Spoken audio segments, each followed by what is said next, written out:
1800 is the number. LITalks at news12.com, our email. Joining me tonight in studio is Marty Johnson, one of the Long Island Motorsports Association and also of Super Shaft Racing. And joining us by telephone is Michael from Brentwood, a racing enthusiast who is very much familiar with the culture of street racing right here on Long Island. We did reach out to the Suffolk Sheriff's Department and the Suffolk Police Department. They declined the invitation to be in the program this evening. All right, street racing on Long Island. 516-393-1800 is the number. We're going to take your calls in just a few minutes. Let's start here in studio. We've got Marty Johnson of Long Island Motorsports Association. Thanks for being with us today. So this is a pretty nasty crash we saw, and these guys are really lucky to be alive. Yes, they are lucky to be alive. That's pretty amazing. Now, you're really interested in seeing this taken to a new level. There's a lot of illegal racing that goes on Long Island. I can tell you, Long Beach, Oceanside, North Shore, whenever you have this long stretch of street, all of a sudden, it just happens almost right next to you. So what are you witnessing? I witnessed the same thing. I grew up around racing all my life. We used to have tracks, out here. Years ago we had Bridgehampton, which was a road course. We had West Hampton. How long ago was that? That was a while ago, right? Bridgehampton we lost is about, I believe it's 11 years now. 11 or 12 years now. We lost Bridgehampton, which was a road course. We lost West Hampton, which was Long Island Drag Race, about 6 years ago now? 6, 7 years ago. And since then, there's nowhere for the kids to go at all. I'm not saying that they should be doing what they're doing on the street, which is definitely, it's dangerous, as you see what they did today, but I would just like to say, it's really not drag racing what they're doing, because drag racing is a sport, where you start from a dead stop and you accelerate for 1,320 feet, and whoever wins, wins. What these kids did is more of just an illegal street type race, where they just started speeding, and at this particular incident, they went past the cop put his lights on, and I feel what happened was, once that happened, they felt they had to run, because the new law is saying they're going to take your car and put you in jail. So it puts more fear into them to do even more, irresponsible things. But the fact of the matter is that there is this, and we're going to talk to Michael and open up the phones to him in just a moment, there is this culture here on Long Island, and people are engaging in this. So whether you call it drag racing or just speeding, whatever the name is, what do you think is the solution? I mean, is it really just to set up a track, or is it to take a look at what the young kids are doing? No, if we had a full-time facility, we could combat at least 70% of this. I had a working agreement with the Suffolk County PD years back. Where do you get that figure from? Where do you get that figure? 70%? Because it's not a big percentage of people that actually do illegal street racing, because that's really all they want to do. That's a very small percentage of people that want to do that. But what's happened recently is you have people that have no way to do anything.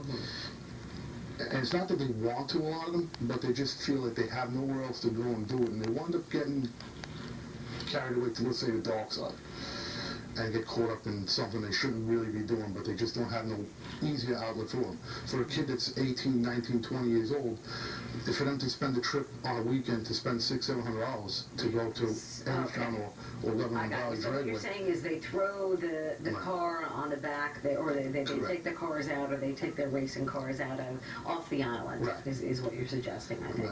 When the racing did take place, and you said up to 6 years ago and then 11 years ago when the two particular tracks had closed, how good was the attendance? Do you remember back then? How much involved were you in that? Because, as I understand, you have a shop out there in the town of Brookhaven, a repair shop, so you probably see a lot of these cars come through and you talk to a lot of these people. Yes, I do talk to a lot of the people. I've raced with a lot of the people. I've done a lot of work for those particular cars back in the day when West Hampton was open. The attendance was very good, on a Saturday, Sunday, I mean, you still had some light street racing then, but it wasn't as organized as it is today.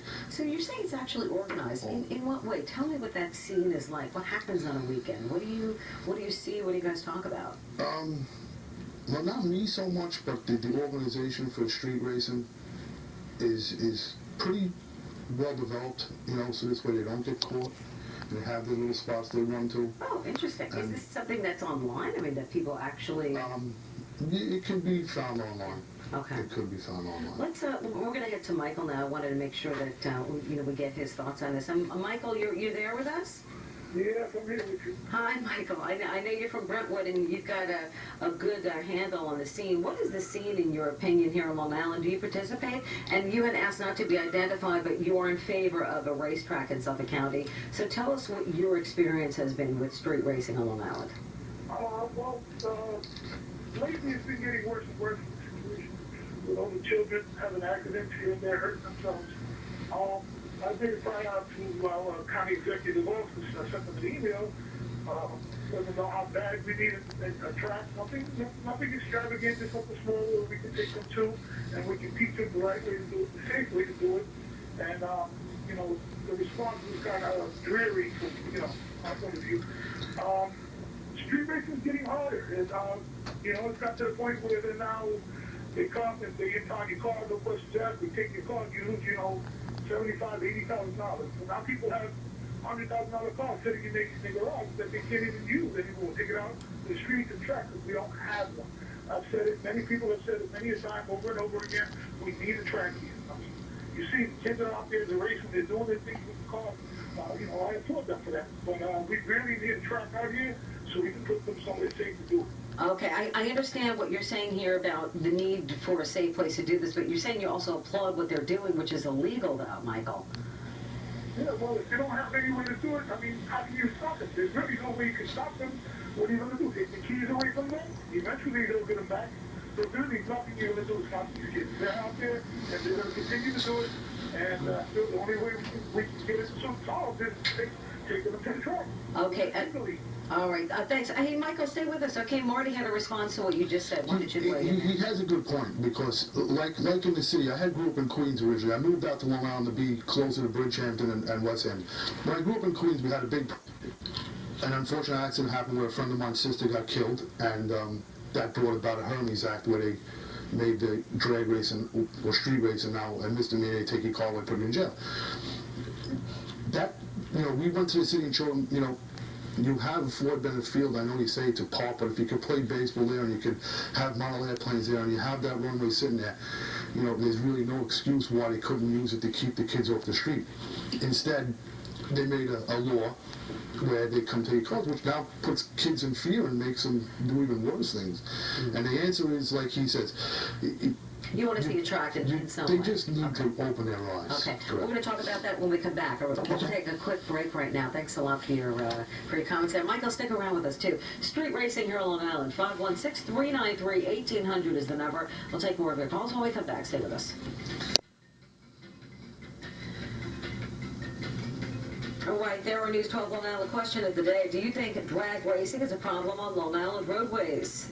And the answer among our viewers so far, 71% say, yeah, it is a problem. 29% say no. So that's a pretty large majority there. Welcome back to Long Island Talks right here at News 12 Long Island. Joining me tonight in studio, Marty Johnson of the Long Island Motorsports Association and Super Shaft Racing. And with us by telephone is Michael, who prefers to remain unidentified for now. He is familiar with the culture of street racing right here on Long Island. Suffolk Police Sheriff's Department in Suffolk declining the invitation to speak tonight. We're going to talk about Facebook and what some of you guys are saying about this in a moment, but we're going to head to the phones first. We have Chris from Manhasset. Chris, thanks for calling in tonight. I was wondering whatever happened with the proposal before the ski resort over in Calverton, and it was going to be like a speed park, NASCAR track, and quarter mile. And I mean, now that the ski mountain is dead and never took off, why wouldn't they just go to the second proposal? I don't know. Let's ask Marty about that. You know anything about that? Thanks for calling in, Chris. I'm not opposed to getting on my knees and begging Mr. Scott Reckler to come back and please bring that proposal back to Riverhead Town, but I believe Riverhead Town, really burnt that bridge there because when they had those two proposals in front of them, they wound up going with a proposal that was dead broke since day one, that even we knew it. We tried to many times to get the Riverhead Town to get away from that and get right back with Scott Reckler and bring his proposal back to the table, which would have done a lot of good for Long Island, for the street racing issue, for the safety aspect of having a place to teach kids to drive in a school, professional Professional safe setting. drivers in stuff and all that, and then plus all the racing enthusiasts for road racing, drag racing, oval racing, and all the other aspects that would have brought jobs and money too on top of that to Long Island. But that was politics at its worst, and I don't know if News 12 wants to get involved with the rest of what I have to say about that. So, well, it's up to you to voice your opinion. But let's go to Michael on the phone. There, you just heard what Marty spoke about, correct? Michael, are you still there? Yeah, I'm here. Yeah. What did you think about what happened there, and what was the response to you when you wrote your letters to County Executive Steve Levy and the County Executive's office? Yeah.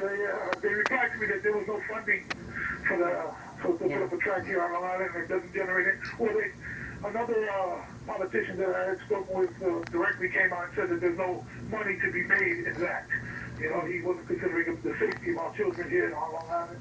And, what about all the open space that's out here, the old Brooklyn State grounds, that would be a perfect situation for a track right there. Nothing big.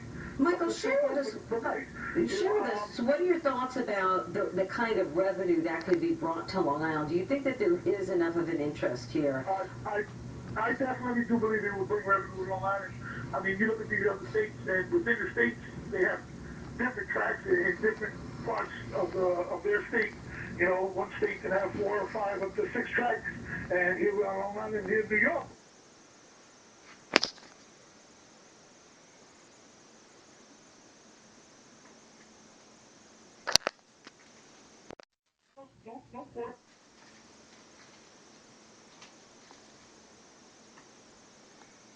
Track at all.